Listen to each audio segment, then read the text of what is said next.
Welcome to Popternative, where we dive into topical discussions from the worlds of pop culture, social media, and sports. Here is your host, Peter Remoliotis, aka PD Beats.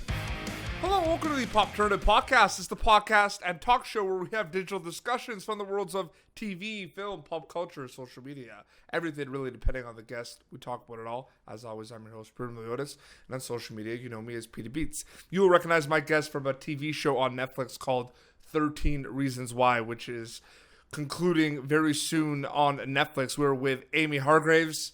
Amy, welcome to Popternative. Thank you for having me. Happy to be here.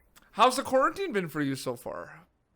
The quarantine has been, it's been really, honestly, really difficult. It's, we're here in New York and it's been really rough and there have been a lot of dark days here for this city that we love, but we're doing all right. I'm here. I've got my Fred the dog behind me and my daughter who's a 17-year-old high school junior. We've just been kind of muddling through and trying to be positive and taking it day by day. So we're fine. Ultimately we're fine. But there were some rough moments. No, for sure. It's almost like calm before the storm a little bit. The final season of 13 Reasons Why is very it's close. Yeah, it is. And it's funny because when the pandemic first happened and everything kind of shut down, I was talking with some of the cast members about like our show is kind of dark, I think we have beautiful messages that come through, but there's a lot of drama and there's a lot of darkness.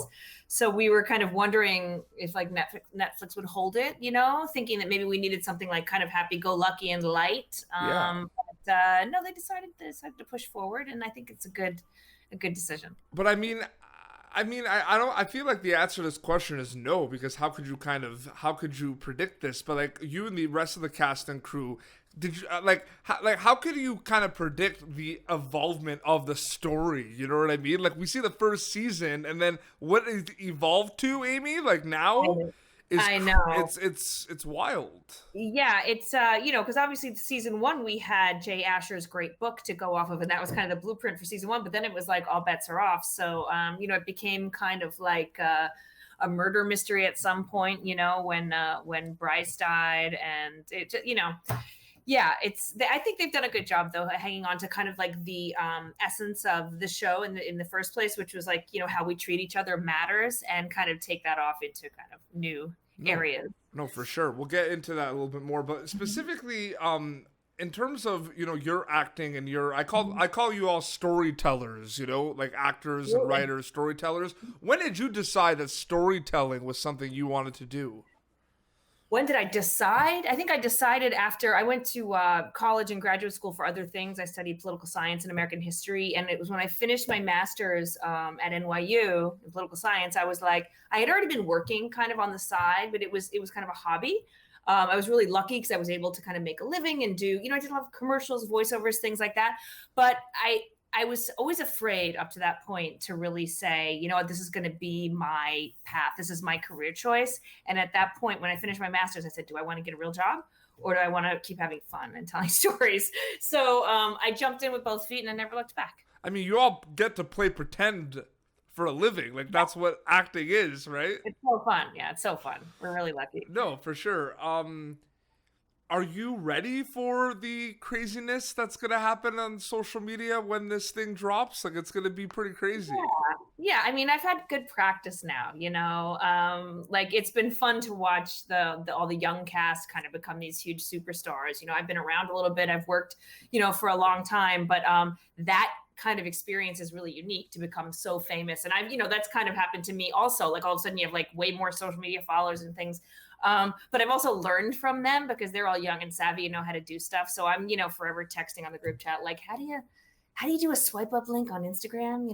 How does that work again? No, absolutely. I mean, we are talking about 13 Reasons Why, but you've done some work in some other amazing shows as well, like Homeland. I mean, your work in Homeland is excellent. So Thank you. Yeah, and that just ended February, I think, or March. When was it? And February was the last episode of that, and it was nice they brought me back a little bit for the final season.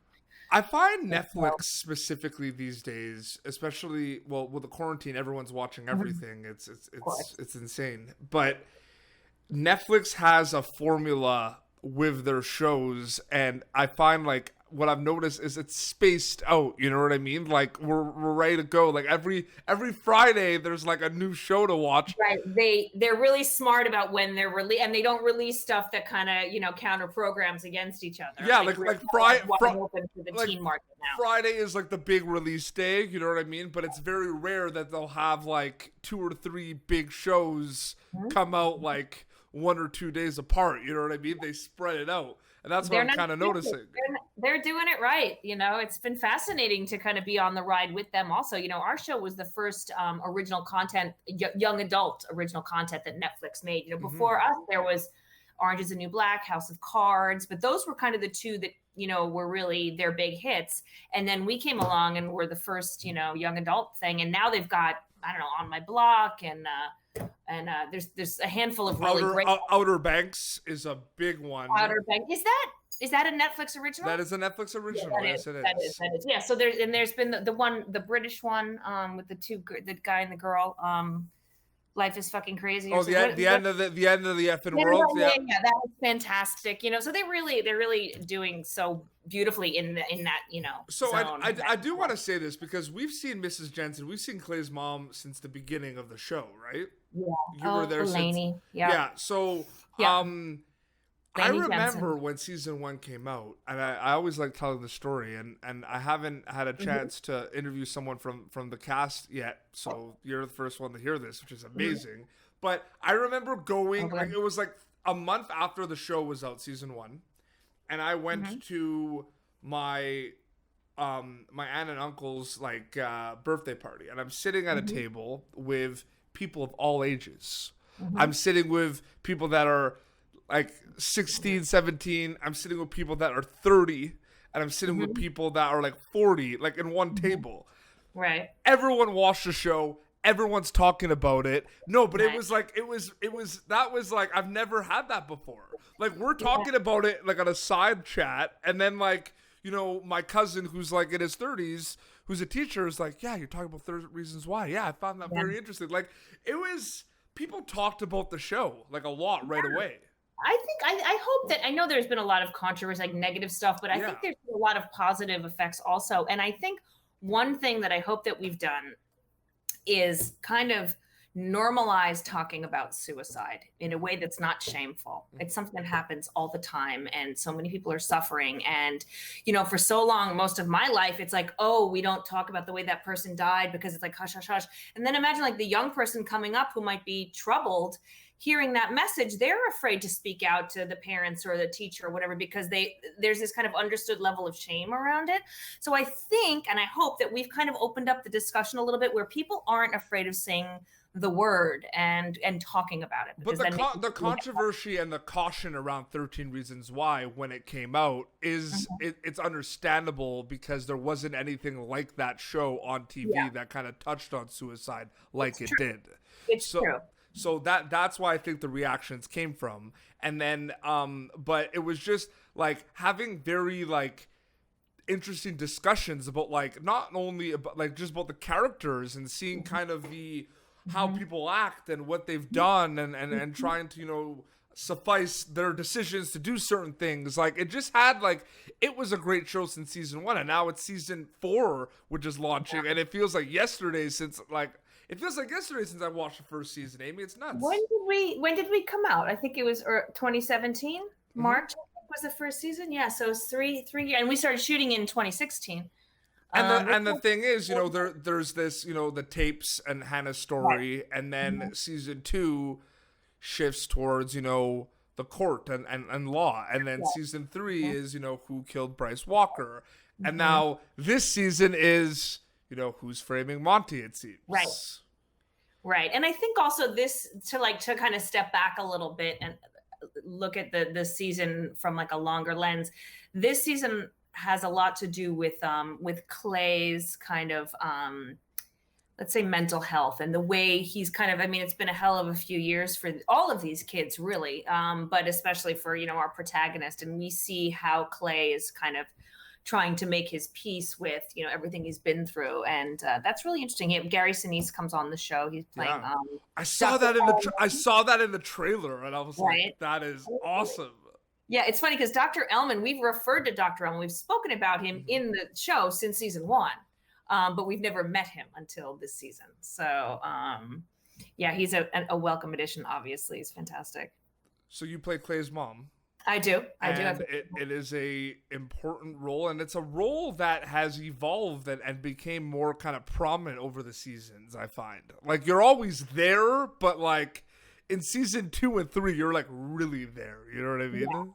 Yeah, it gets even better or worse depending if you like my character this season. I'm kind of around a lot. But that was my question. Like, what could we expect without kind of giving it away? But like, I mean, you're obviously going to be there for Clay, who's going through a tough time. Right. Well, I would say that since kind of Clay is kind of moves back to the centerpiece of the show kind of this year, and we really look into his kind of well-being, that I kind of go along for that ride. And also Josh Hamilton, who plays Clay's dad, my husband, also is around quite a bit. So yeah, you'll see. It's very dramatic and very beautiful.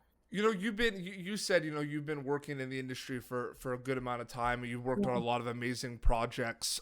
But anytime you work on a new project, whether you've been doing it for, you know, 1 year or 10 years or 15 years, there's always going to be learning experiences. Totally. So there has to be. Yeah. What were the specific learning experiences on 13 Reasons Why for you as a storyteller? Wow, that's interesting. I think it's funny because I guess a part of it was about a lot happens off camera for Josh Hamilton and I, who play the parents. You know, there's a lot of stuff that happens off camera, and we're kind of like jumping forward in kind of what the parents are aware of and what the parents have been involved in. So a lot of that is like tracking these big story points over all this time has been kind of a challenge for us. Whereas if you're making a film, it's like you have the whole kind of thing in front of you. Whereas with TV, it's just kind of so you're always shooting out of order, but with TV even more so. We block shot 2 episodes at a time, so you're shooting out of order, and you're like, wait, do I know this happened? When did you come home drunk and throw up on the table? Oh yeah, that was last night or whatever. So that was kind of challenging. It was keeping everything straight, you know. No, absolutely. I do find it interesting as well, because you mentioned at the top of the show that you do have a daughter who's 17, and it's kind of around the same age a little bit as the characters on the show. What do you think the show has done in terms of the impact on that age group, the 17 to kind of 19-year-old age group? I hope that it's made them take a second and consider how they're treating each other moment to moment, and how, you know, it's so easy with social media to pile on people and bully people or send forward a picture around that's embarrassing to somebody. I would hope that it might give some kids pause, and that maybe they'll kind of slow down or stop that behavior, or step in and say, you know what, no, that's wrong, or, you know, put their hand out to somebody who's in need and be a friend when somebody might need that. So absolutely. I kind of asked some people this when they were all like the people I interviewed on Orange Is the New Black. I kind of asked them, does it ever like sink in that you are part of one of like the biggest shows on Netflix? So I'm going to ask you, does it ever sink in that you're part of and have a pretty significant role in one of the biggest shows on Netflix of all time? It doesn't really. Sometimes it does. When we're out and about and there's like fans going crazy, then yeah, you realize, or, you know, you get crazy DMs on, you know, these people from all around the world, you know, lovely people, but who are just like, this show has changed my life. And those moments, yeah, and I'm really grateful to have had the experience to be a part of it. But at the same time, I'm still, you know, walking my dog and making dinner for my daughter and you know, living my little life. And I'm currently also unemployed because, you know, our show's done, Homeland's done, show business has stopped. So I'm just kind of like, okay. I feel like people don't realize that, how like the work comes in waves. Like you could be working for like 6 months and then you're not working for like a year. Like that, I have some friends that have dealt with that. Yeah, 100%. It's not a career choice for big babies. You know, you got to be kind of tough. You're hearing no more than you're hearing yes. You know what I mean? And you know, you can get a little big for your britches and be like, oh, I'm on one of the biggest shows on Netflix. But guess what? You still got to go in an audition and kind of beg for the role the next time around. You know what I mean? Oh, so absolutely. Nothing is a given. You know, but it's fun. It's fun when it's great. When it's good, it's great. No, absolutely. Well, you know, we can't wait for season 4. And Amy, thank you so much for coming on Popternative to chat. Thanks for having me. Are you Canadian? I am Canadian, yes. Where are we talking to you from? I live in Ottawa, Ontario right now, but I'm originally from Montreal, Quebec. Oh my gosh. Well, we'll talk offline about that, can we? Are we absolutely. Yeah, of course, absolutely. I'm a big fan of Canada. We're the neighbors from up north, right? So yeah, I love it. I love the border. Where can people follow you on social media? And 13 Reasons Why season 4 drops June 5th, which is next week. Friday, I think. I always forget what my Instagram is. My Instagram is Amy Hargreaves Official, and my Twitter is Amy Hargreaves NY, like Amy Hargreaves, New York. Amazing. Well, we look forward to seeing. We're looking forward to seeing Mrs. Jensen, and aka Clay's mom, aka what's her name? Lainie Jensen. Yes. Do we hear her say? Do we hear your first name a lot? Yes. Josh Hamilton always calls me Lainie. That's true. It's been, but when did the last season come out? It's been a while. You know what? It's all a blur. I have no idea. And that's the thing. Interesting. One quick question before we wrap up. Yes. Do you find that's interesting too? They throw so basically there's hype around the show, right? Yeah. This is a bit different because this is the last season, right? Sure. So there's not going to be any more after. But say it's season 2 of a show, right? And season 3 is coming. Yeah. It drops on the Friday. You've binged it by the Sunday, right, and Monday then you wait, and then you have to wait a year for the next season. So it's you forget because you watched it right when it came out, right? Here's a funny thing. I'll tell you a little secret. They sent us the preview. So this season we have 10 episodes. We didn't do 13. We did 10. Mm-hmm. They sent the cast the preview episodes so that we could watch it. So we can, we're doing press. We can talk about things. But they only sent us the first 8 episodes. They didn't send us the last 2. So even though we shot it, we know what happened. We know the story. We're still all oh my gosh, I can't believe we're not going to see the last 2. So we're all kind of trying to finagle to get the last 2, but I think they're worried about leaks, so they're just keeping the last 2 really tight. Wow. I didn't even think about that. That's really interesting. But it's also interesting because obviously we know what's going to happen, but there's always changes that happen in post-production. There's, scenes that get, cut differently or cut completely, or, there's all kinds of different things that happen afterwards. So no, for sure. Well, thank you so much. And we look forward to seeing season 4 of 13 Reasons Why. Thanks a lot for having me. No problem. Well, this has been Popternative, youtube.com/Popternative for previous episodes. Until next time, this is Amy Hargreaves and Petey Beats signing off. Thank you for tuning in to Popternative. Make sure to check out our past episodes of Popternative on YouTube. Be sure to like Popternative on Facebook and follow us on Twitter. This has been an Autograph Communications production.